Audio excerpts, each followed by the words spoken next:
একদম খাঁটি গুড় তৈরি হচ্ছে আমাদের নগর শহরে। কোথায় দেখেন, অসাধারণ।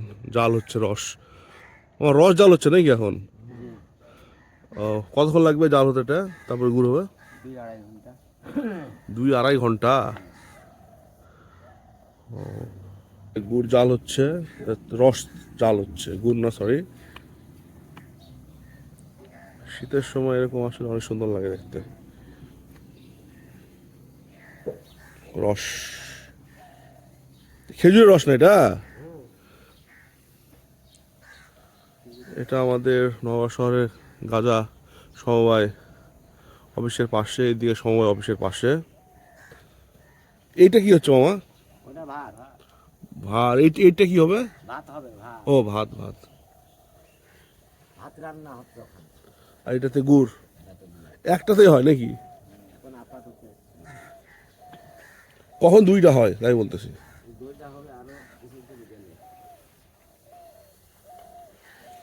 ওই চুলা, যে আরেকটা চুলার জন্য যে চুলা তৈরি হচ্ছে, আর কদিন পর থেকে শুরু হবে।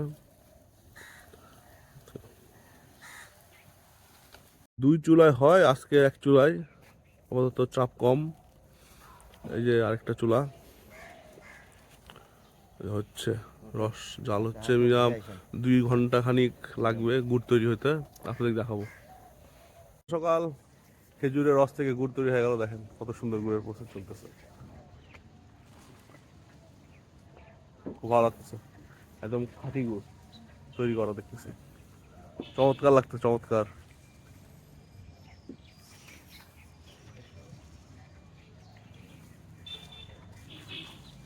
দেওয়ার পর গুড়টা ঢালা হচ্ছে। দেখেন এর মধ্যে এখান থেকে আবার আরেকটা জায়গায় পাতবে। চমৎকার কালার, দেখেন কত সুন্দর কালার গুড়ের, খাঁটি খেজুরের গুড়। ওয়াও।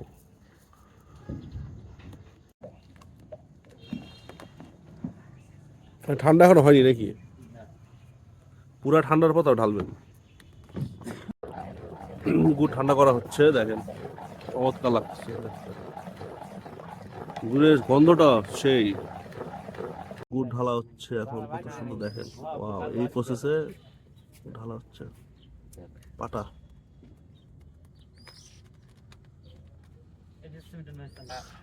ওয়াও, দেখেন কত সুন্দর হবে ঢালা হচ্ছে গুড়। এটা কতক্ষণ রাখা হবে ভাই এটা? বল ভাই,